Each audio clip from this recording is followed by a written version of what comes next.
भारत माता की।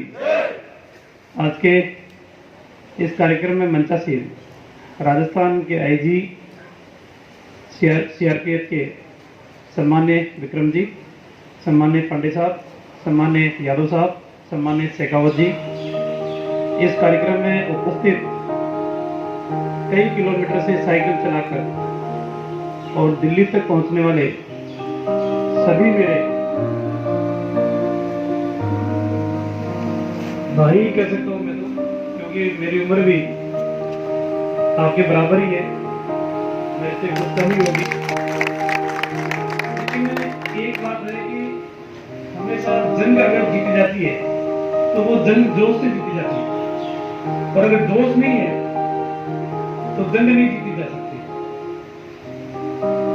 मैं इतना कह सकता हूं कि आपकी कंपनी सिर्फ एक कंपनी है, वो कंपनी अपना कार्यकाल पूरा करती है, कार्यकाल पूरा करके वो अपने अपने घर चले जाते हैं, यही तक सीमित नहीं है।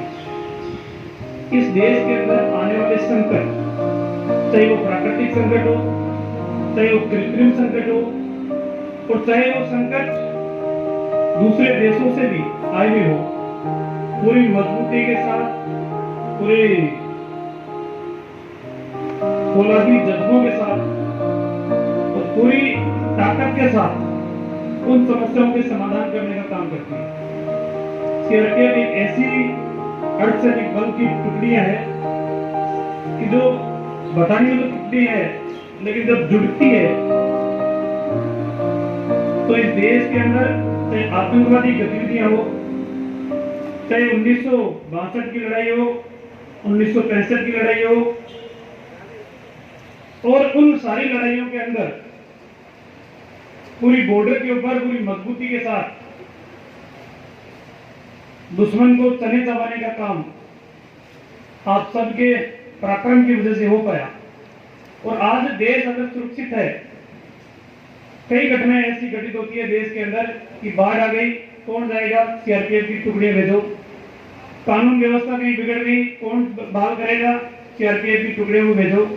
और मोर्चा संभालने का काम आपकी विंग करती है। जैसे साइकिलिंग की बात, उस जज्बे को जिन्होंने इस देश की सरहद की सीमाओं की रक्षा करते हुए या आतंकवादियों से लड़ाई लड़ते हुए या उनके मंसूबों को फैल करते हुए अपने शरीर के अंगों को खोने का काम किया, लेकिन सिर्फ अंग खोए हैं, जज्बा और हिम्मत और विल पावर खोने का काम नहीं किया। आज भी पूरी ताकत के साथ, पूरी हिम्मत के साथ देश सेवा के लिए समर्पण का भाव रखते हुए काम कर रहे हैं। मैं इस अवसर के ऊपर सिर्फ इतना कहना चाहूंगा, दो तीन चीज मेरे मन में चलती है। मैं वैसे राजनीतिक क्षेत्र में काम जरूर करता हूं, लेकिन मैं प्रकृति के बारे में बहुत कुछ सोचता हूं। और जब तक हम प्रकृति के बारे में, और जब तक ये नहीं सोचेंगे कि मेरा जन्म इस धरती के ऊपर क्यों हुआ है, किस लिए हुआ है, जीवन यापन करने के लिए हुआ है, कि मुझे कुछ ऐसा काम करने के लिए हुआ है कि लोग भी पीछे याद रखें। विज्ञान ये कहता है कि इंसान का तत्व 5 तत्वों से मिलकर बना है।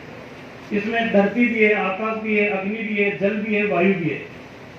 और मैं कई बार कहता हूं कि इन 5 में से एक तत्व को निकाल दो, आदमी जिंदा रह सकता है। अगर मैं आपको ये कहूँ कि आपके ऊपर प्रतिबंध लगाता हूँ, आप पानी का उपयोग नहीं करोगे, आप एक दिन जिंदा रह लोगे, 2 दिन रह लोगे, लेकिन आप जिंदा नहीं रह सकते। प्रकृति ने हमको इन 5 तत्वों को दिया कि व्यक्ति के लिए, जीवन के लिए अनिवार्य है कि इनका होना बहुत जरूरी है। इसके बिना एक को भी निकाल देंगे तो जिंदगी चल नहीं सकती। लेकिन हो क्या रहा है विपरीत।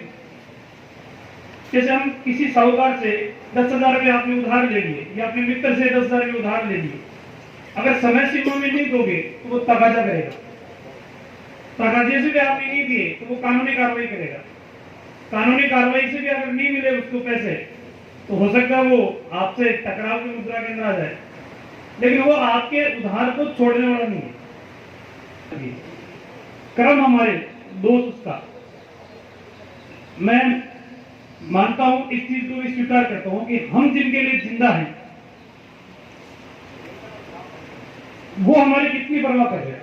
मैं तो मेरे ऊपर लेके कई बार सोचता हूँ कि रामलाल का अगर देहांत आज 4 बजे हो गया तो जिनके प्रति मेरा लगाव है, जो मेरे पुत्र कहते हैं हम पिताजी के बिना नहीं रह सकते, पत्नी कहती है मैं मेरे पति के बिना नहीं रह सकती, मेरे तो सब कुछ ही आप ही हो, मेरे भाई कहते हैं कि हमारे भाई साहब से हमारे बहुत आत्मीयता के संबंध है, इनके बिना हम जिंदा नहीं रह सकते। वही परिवार के लोग कहेंगे कि सूर्यास्त होने वाला है, रात में कौन बॉडी के पास बैठा रहेगा, दाग संस्कार अभी करना उचित रहेगा, रिश्तेदारों को तुरंत बुला लेंगे, नहीं आप भी आ जाओ, आपको सुबह तक कौन रहेगा। लेकिन ये हमारा मोह है, जिनके प्रति हमारा लगाव है। लेकिन वास्तविकता ये है कि हमें जिनके लिए काम करना चाहिए उसको ध्यान में रखकर आगे बढ़ना चाहिए। एक अंतिम सब, अभी शेर शायरी की बात चल रही थी, तो छुटपुट घटनाओं को छोड़ दें तो देश के किसी हिस्से में इस प्रकार की कोई बड़ी कार्रवाई नहीं, और इसका एकमात्र अगर कोई कारण है तो कारण यही है कि आप जैसे अर्धसैनिक बलों को, सैनिकों को जो फ्रीडम मिला, जो गुनाहगार है वो कहते हैं हकदार को सम्मान मिले और गुनहगार को सजा मिले। पहले क्या हुआ था कि जो गुनहगार था वो भी सम्मानित हो रहा है, जो गुनहगार है आपके सबके मन में है कि इसने गुनाह किया है, लेकिन वो मंच के ऊपर दिखता है तो मन में पीड़ा होती थी कि न्याय नहीं है। लेकिन अब हकदार को सम्मान मिलना शुरू हुआ और गुनहगार को सजा मिलनी शुरू हुई, तो लोगों में एक विश्वास पैदा हुआ, और विश्वास इस बात का कि अब किसी की हिम्मत नहीं होती कि हिंदुस्तान की सीमाओं में तो इस प्रकार के बम ब्लास्ट की घटना कर गए बैठे। ये पहले तो जयपुर के अंदर भी आके सीरियल बम ब्लास्ट होके गए। आपके मेहनत, परिश्रम, आपका शौर्य, आपका बलिदान कोई नहीं भूल सकता। और मैं इस अवसर के ऊपर इतना कह सकता हूँ कि जो वर्तमान की जो परिस्थिति है, जो हालात है, जो अब सुधरने की ओर है, फ्रीडम की ओर है, पैरों में जंजीरें डालकर अब दौड़ लगाओ, ये कहने वाला कोई नहीं है। अब तो ये कहने वाला है कि दौड़ लगाओ, दुश्मन दिखता है तो शूट करो, बाद में देख लेंगे हिसाब किताब किसकी गलती थी किसकी नहीं थी। अगर दुश्मन है करो कार्रवाई, कोई दिक्कत नहीं। लेकिन वास्तविकता ये थी कि दिल के फपोले जल उठे सीने के दाग से, दिल के फपोले जल उठे सीने के दाग से इस घर को लग गई आग घर के चिराग से। बाहर वालों की इतनी हिम्मत नहीं है कि भारत की ओर आंख उठा के देख ले, लेकिन है हम जैसे कोई लोग वही कमजोरियां दूसरों को देते हैं और वही उन कमजोरियों को फायदा उठाकर अपने मंसूबों को पूरा करने की कोशिश करते हैं। लेकिन मैं इतना कह सकता हूं कि दिव्यांगों की एक मैसेज देने के लिए महात्मा गांधी जी की 151वीं जयंती के अवसर के ऊपर गुजरात से चलकर दिल्ली तक महात्मा गांधी जी की समाधि स्थल तक आपकी जो यात्रा है, जिस उद्देश्य को लेकर और जिस मिशन को लेकर आप निकले हो, ईश्वर आपके उस मिशन को, उस उद्देश्य को पूरा करे। इन्हीं शुभकामनाओं के साथ मुझे बुलाकर स्नेह सम्मान दिया, उसके लिए बहुत बहुत धन्यवाद। जय हिंद।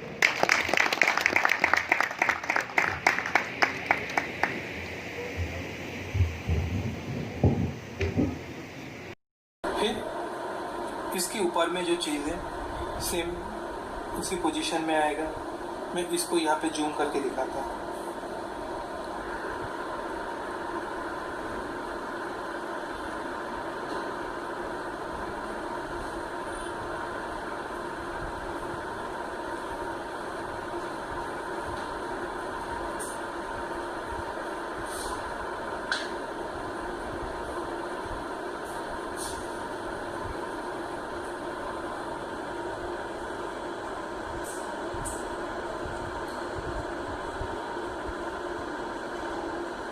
ऊपर में अगर कोई चीज़ का टॉप हम लोग को दिखाई दे रहा है, मतलब मैं ऊपर में हूँ इसलिए मुझे टॉप दिखाई दे रहा है। अगर कोई चीज़ का अगर लोअर वाला पार्ट दिखाई दे रहा है, इसके मतलब मैं नीचे हूँ इसलिए इसका लोअर वाला पार्ट दिखाई दे रहा है, ठीक है ना। बट ये जो इसका जो ऊपर वाला लाइन है, ऊपर वाला लाइन ऐसे आ रहा है, मतलब हम लोग को ऊपर की टॉप दिखाई नहीं दे रहा है। तो ये जो चीज़ है, ये ऊपर वाला जो लाइन हम लोगों को ऐसे दिखाई दे रहा है, इसका मतलब यही है, ये देखिए धीरे धीरे धीरे धीरे आके नीचे मीट कर रहा है, इसका मतलब हमारे हॉरिजॉन्टल लाइन नीचे ही है। तो इसके ड्राइंग के हिसाब से अगर देखा जाए तो अपना हॉरिजॉन्टल लाइन लगभग